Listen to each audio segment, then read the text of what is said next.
ये भी ऐसे एक नेता है कि अपनी 40 साल की राजनीति में एक भी खुद ने लड़ा हुआ चुनाव हारे नहीं। 92 की घटना जो जिक्र कर रहे हो, हाँ। तो वो जो चीज़ें हैं वो एक दो बड़े राजनेता के झगड़े में इनके ऊपर एक झूठा इल्ज़ाम से उनको एक बहुत कठिन परिस्थितियों का सामना करना पड़ा, जिसमें गिरफ्तारी से लेके बहुत बड़ी कायदे की लड़ाई उनको लड़नी पड़ी, जिनके जीवन की मानसिक तैयारी में समझो अगर वित्त हानि है, मनुष्य हानि है या मान हानि है, इसका अगर सामने के लिए वो अगर तैयार रहते हैं या उसका सामना करके उसके ऊपर जीत हासिल करते हैं, तो उनको अपने यशस्वी जीवन प्रवास के लिए कोई रोक नहीं सकता है। मतलब ऐसे तीनों चीज़ें ऑलमोस्ट उनके जीवन में आ चुकी, ऐसे तीनों संकट आ चुके, तो भी वो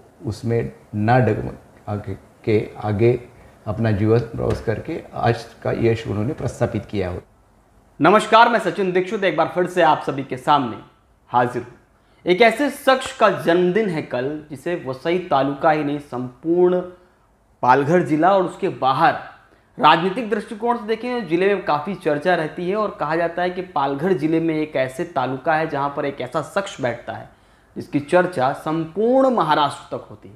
उसकी राजनीतिक यात्रा बड़ी अलग रही है और उसका स्वभाव काफ़ी चर्चा में रहा है। इस बीच में हमारा एक ऐसा शख्स उपस्थित है जिसने 30 साल की अपने जीवन यात्रा में वैद्यकीय यात्रा में बहुत कुछ समर्पित किया। कोविड कार्यकाल में इनका जो कार्यकाल था वो अत्यधिक चर्चा का विषय बना रहा, क्योंकि 30,000 के करीब मरीजों को इन्होंने कई को डायरेक्ट इनडायरेक्ट तरीके से उन्हें स्वस्थ करके घर पहुंचाया। ये काफ़ी प्रसिद्धि का कारण भी रहा इनका, क्योंकि उस समय जब अस्पतालों में मरीजों को जूझना पड़ रहा था अपने आप को, तब घर में किसी को किस तरह सलाह दे के ठीक किया जा सकता है, वो इस समय डॉक्टर नितिन थोरवे थे। उनकी चर्चा संपूर्ण वसई तालुके में नहीं पर पालघर जिले में हुई भी थी। इस बीच में इनका रिश्ता हितेंद्र ठाकुर से पारिवारिक भी रहा है। इस पर हम जानकारी करेंगे इनसे कि आखिर 61 वर्ष के हो चुके हितेंद्र ठाकुर की यात्रा कैसी रही और क्या कुछ अलग रहा। सबसे पहले आपको नमस्कार। नमस्कार।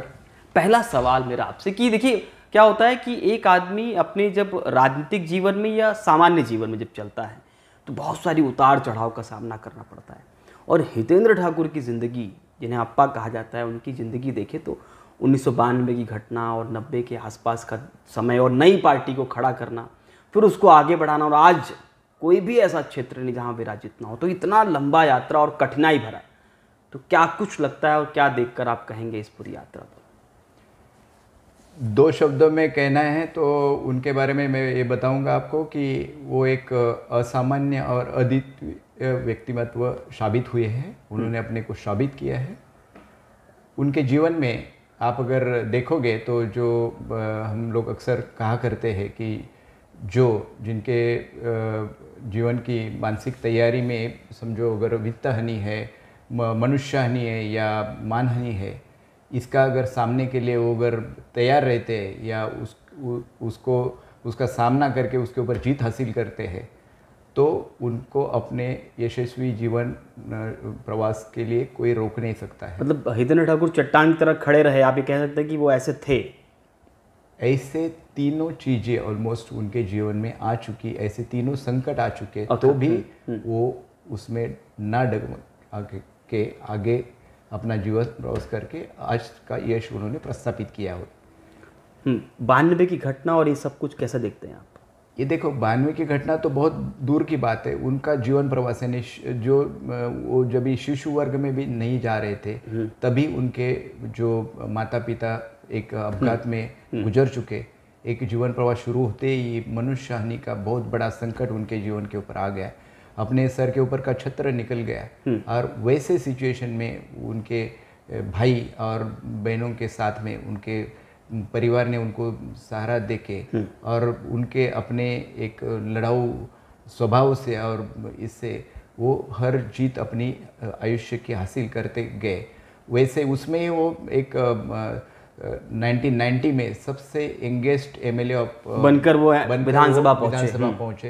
एक जो राष्ट्रीय पार्टी है, कांग्रेस पार्टी में वो चुन के आए रहते हुए उसके बाद में जो आप 92 की घटना जो ये कर रहे हो, जिसका जिक्र कर रहे हो, तो वो जो चीज़ें हैं वो एक दो बड़े राजनेता के झगड़े में इनके ऊपर एक झूठा इल्ज़ाम से उनको एक बहुत कठिन परिस्थितियों का सामना करना पड़ा, जिसमें गिरफ्तारी से लेके बहुत बड़ी कायदे की लड़ाई उनको लड़नी पड़ी।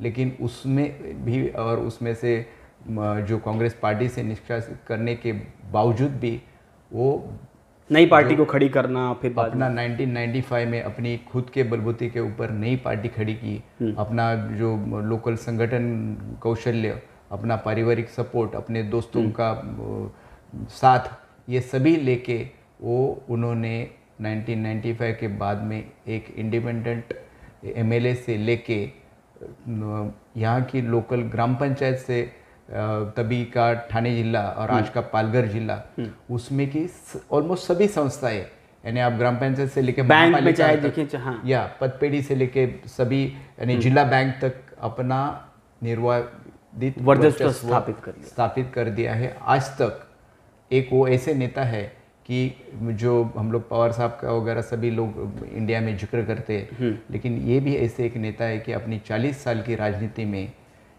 एक भी खुद ने लड़ा हुआ चुनाव हारे नहीं उम्मीदवार करके, और उसके साथ में अपने कई विधायक, एक सांसद चुन के लाना, और ये सभी जो चीज़ें हैं, ये उपलब्धियाँ आम किसी आदमी के लिए कभी भी पॉसिबल नहीं हो सकती है।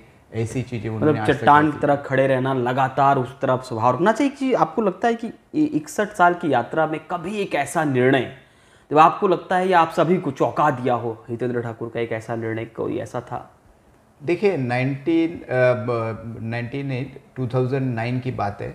2009 में एक लोकसभा जो ये है क्षेत्र के पुनर्नियोजन किया सेंट्रल गवर्नमेंट ने, निवडणूक आयोग ने, और ये समझो उत्तर 6 कॉन्स्टिट्यूंसी एक लोकसभा बना दिया गया। लोकसभा अलग लोकसभा मतदार संघ हुआ।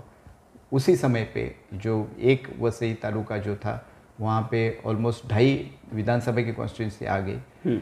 वैसे समय पे उन्होंने एक अपना निर्णय ले लिया कि हम अपना उम्मीदवार खड़ा करके एक लोकसभा सीट हम लोग जीत सकते हैं, और ये उन्होंने अपना फैसला। आप लोगों को लगा नहीं तब कि ये निर्णय अजीब है और कैसे होगा? बस 100% सबको लग रहा था। मैं तो एक छोटा कार्यकर्ता हूँ, लेकिन ये बड़े बड़े नेताओं को लग रहा था कि अरे क्या कर रहे हैं ये, अपना अच्छा जो आज तक का जीत हासिल करने का राजनीति का करियर है, ये क्यों खराब कर रहे हैं, ये ऐसे ये क्यों कर रहे हैं। वहाँ पे तभी कांग्रेस थी, बीजेपी थी, और बाकी दल थे, शिवसेना थी या दूसरे, तो ऐसे दलों के सामने अपना उम्मीदवार खड़ा करके चुन के लाना, इन्होंने कार्यकर्ताओं का उसमें ये ले लिया मार्गदर्शन, या उनके साथ बातचीत कर लिया और कहा कि अपने को ये चीज़ करनी है। सभी कार्यकर्ताओं को उतना प्रोत्साहित करके उन्होंने जो कुछ ये कर लिया, डेफिनेटली सबके लिए चौंकाने वाला ये निर्णय भी उसका प्लस में आया। देखिए आपका उस दिन खास सर भी जीत गया, बलराम यादव जीते थे। बलराम यादव, तो मेरे ख्याल से ऐसे टाइप का कोई एक इंडिविजुअल एमएलए ने कोई इंडिविजुअल एमपी चुन के लाना, मेरे ख्याल से भारत की हिस्ट्री में एकमेव रहेगा। थैंक यू वेरी मच, धन्यवाद। ये थे डॉक्टर नितिन थोरवे, और उन्होंने जिस तरह से यात्रा बताई 1992 से लेके उनके पिताजी जब हितेंद्र ठाकुर के जब उस समय उनका स्वर्गवास हुआ था, उसके बाद से लेकर एक पारिवारिक लोगों का साथ मिलना, और उसके बाद दो बड़े राजनीतिक प्रतिद्वंदियों के बीच में पिस जाना, और कई सारी अब तक की कठिनाइयों का सामना करने के बाद चट्टान की तरह खड़े रहना, इस यात्रा को डॉक्टर नितिन थोरवे ने बड़ी सरलतापूर्वक बताया। लेकिन समझने वाली बात यह है कि अगर हम अपने जीवन में भी ये बात ठान लें और मान लें कि हम भी आगे बढ़ सकते हैं, कुछ कर सकते हैं, तो निश्चित रूप से ये प्रेरणादायक बात है, आप लोगों को भी समझनी चाहिए और समझना चाहिए कि हितेंद्र ठाकुर कैसे अप्पा बने और कैसे अब तक यात्रा इन्होंने तय की। आज के लिए इतना ही, फिर होगी मुलाकात किसी नए शख्सियत के साथ, तब तक के लिए नमस्कार।